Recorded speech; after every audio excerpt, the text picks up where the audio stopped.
Let's summarize the plot of Candide. In the introduction, readers meet Candide, a naive and curious young man who lives in Westphalia, Germany, with his uncle's noble family on a large estate. He and his two cousins, Cunegonde and the young baron, are tutored by philosopher Pangloss. Candide is thrown out of the castle for kissing Cunegonde, whom he ardently adores. During the rising action, Candide has a stint in the Bulgar army, but ends up in Holland, where he meets a kind Anabaptist. He's also reunited with Pangloss. Candide learns Cunegonde and the young baron were killed by Bulgars. Pangloss and Candide accompany the Anabaptist to Portugal. When a violent storm rises and the Anabaptist is killed, Pangloss and Candide make it to the shore just as an earthquake demolishes the city. They're soon arrested by an agent of the Inquisition. Pangloss is hanged for heresy. Candide is publicly whipped. An old woman helps Candide recover and then takes him to Cunegonde, who's still alive, living as a sexual servant to a Jew and the Grand Inquisitor. Candide kills both of the men when they come for their nightly visit. Candide, Cunegonde, and the old woman flee the country, sailing to South America, where Candide is to command Spanish troops against the Jesuit-led revolt of indigenous peoples. Cunegonde remains in Buenos Aires to marry the governor for her own safety, while Candide and his valet Cacambo escape to Paraguay, where Candide plans to join Spain's opposition. The commander of the border post is none other than the young baron, now a Jesuit priest. When the young baron learns Candide wants to marry Cunegonde, he forbids him to do so, and Candide tries to kill him. Candide and Cacambo flee to the golden city of El Dorado, but decide to return to Europe with their riches. The king sends them off with 100 llamas carrying treasure and provisions.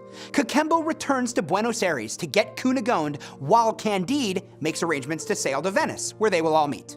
Swindled by numerous people, he loses nearly everything he has, particularly to a thieving ship captain. He hires another traveling companion, Martine, and the two set off for Europe. After being cheated and seduced in Paris, Candide and Martine finally arrive in Venice. Cacambo reappears as a slave of a deposed king, and Cunegonde is a house slave in Turkey. The trio reunite with Pangloss and the young baron, who are serving as galley slaves below deck. Candide buys their freedom and then does the same for Cunegonde and the old woman when they are reunited in Turkey. In the climax of Candide, Candide and Cunegonde are reunited, though Cunegonde has grown ugly and mean. Candide doesn't want to marry her anymore, but goes through with it anyway out of his promise to do so. Candide buys a small farm and sends the young baron back to the galleys. During the falling action, everyone else settles into mutual unhappiness. They go to the local philosopher who tells them good and evil are none of their business. An old farmer invites them into his home. The farmer's happiness is the product of hard work, good company, and meaningful purpose in his life. Candide and his friends decide to attempt a similar existence on their farm. In the resolution, Candide wants to focus on his garden and find contentment in hard work.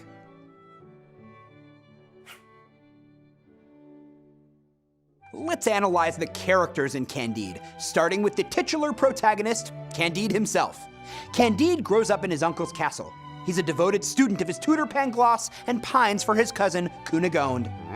After his expulsion from the castle, he travels the world in search of the woman he loves, while slowly coming to understand that Pangloss's philosophies aren't always correct. Candide's life experiences turn his optimistic outlook upside down, and he eventually realizes that philosophy has no place in daily life. Pangloss is the tutor at Tunder ten Tronk. He firmly believes in philosophical optimism, which essentially argues that everything that happens is for the best, and that ours is a best possible world. Pangloss is hanged for heresy by the Portuguese Inquisition, and then reappears as a slave on a galley ship headed for Turkey. He no longer believes this world is the best of all possible worlds, but out of force of habit, he can't bring himself to give up his philosophical optimism. Next is Cunegonde. Cunegonde is the young and beautiful cousin that instigates the kiss that results in Candide's expulsion. Soon after his departure, she survives rape and disembowelment at the hands of a Bulgar soldier, which thrusts her into a terrible life of sexual servitude. She is sold from man to man across the globe, but as her beauty fades, so does her status. By the time Candide finds and marries her, she has grown ugly and mean and is working as a household servant. Martine serves as Candide's companion from South America to Europe. His pessimistic nature fascinates Candide, as does his adherence to Manichaeism, a religion that emphasizes the presence of original sin. While others are continually shocked by human suffering, Martine never is. Cacambo is Candide's valet, and he's traveled all over the world in a variety of positions before his trip to South America with Candide. Cacambo is as comfortable evading danger in a city as he is trekking through uncharted territory. He adheres to no particular philosophy, instead focusing his energies primarily on how to survive in the present. The young Baron is Candide's cousin and Cunegonde's brother. He inherits nothing after his parents' death, yet he remains obsessed with nobility. He is assumed dead after his rape at the hands of the Bulgar army, but he recovers and finds a place for himself within the Jesuit order. He is sent to command a border post in Paraguay. He opposes the proposed marriage between non-noble Candide and his sister, so Candide tries to kill him. He reappears on the ship to Constantinople, haughty and arrogant as ever. He is soon ejected from the group and sent back to the galleys. Let's analyze the main symbols in Candide. First, there's syphilis. The disease that devastated Pangloss in Chapter 4 has a long and twisted origin. He believes that syphilis comes from North America, brought back to Europe by Christopher Columbus's crew. He ridiculously reasons that without syphilis, there would be no North American discoveries like chocolate or cochineal, an insect prized for its red hue. Syphilis represents the dangers of empire building. Had Columbus not ventured to America, the disease would never have shown up in Europe. As a sexually transmitted disease, syphilis requires intimate contact to spread. Once it has done so, it affects the reproductive organs and sometimes prevents procreation. A disease that prevents procreation cannot have been conceived by a kind and loving creator. Thus, syphilis symbolizes Voltaire's stance on the idea of a benevolent god. Red sheep are another symbol. The llamas, referred to as red sheep, are gifted to Candide and Cacambo by the king of El Dorado. They symbolize the hope for a better life. The riches they carry will buy Cunegonde back from the governor of Buenos Aires and secure them all a place in upper classes. Candide is plunged in misery when he loses the sheep, but overjoyed when one survives the sinking of the ship that stole his treasures. Another main symbol is the garden. Candide's farm near the book's end, which he refers to as the garden, symbolizes Voltaire's idea of a perfect society. Unlike El Dorado, it is a version of utopia that can actually exist in the real world. Each person does work they enjoy, and everyone is treated equally. Most importantly, personal success comes through hard work. Human free will, not God, determines whether or not the garden will succeed. Voltaire makes the point that the same thing happens to societies when humans work together instead of waiting for God to be the agent of change. Also, it's no coincidence the garden's caretakers are happy. This is an allusion to the biblical Garden of Eden. El Dorado is another key symbol. The legendary Golden City of El Dorado was believed by Europeans during the 16th and 17th centuries to be a city of incredible treasures located in the Americas. In Candide, El Dorado is a utopia, or an ideal civilization, based on equality and science without the vices of greed, social conflict, or human suffering. It exists in stark contrast to the outside world, and therefore challenges Candide and Cacambo's belief in reality.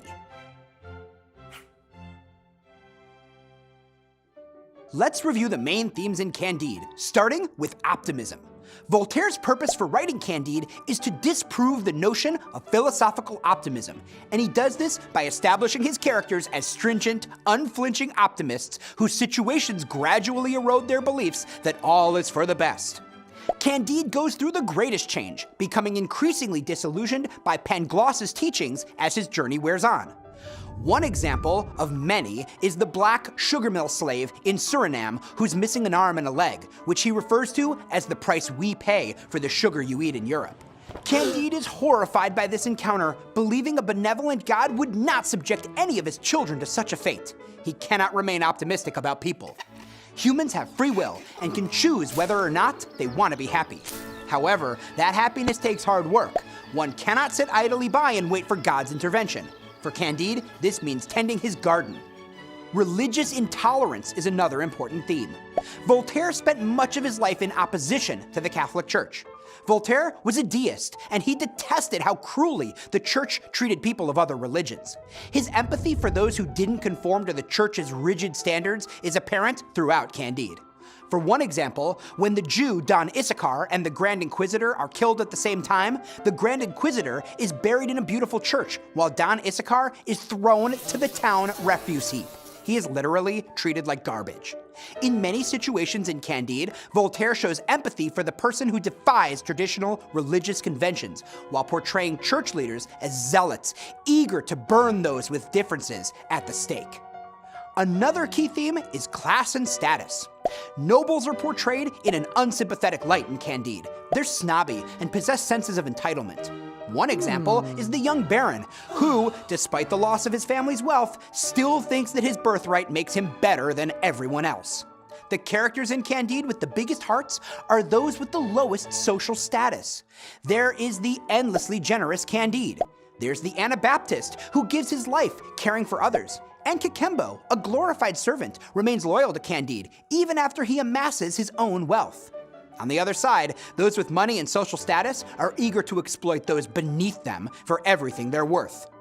Through them, Voltaire points out that money and position have no impact on goodness, another jab at nobility. Money and misery is an important theme.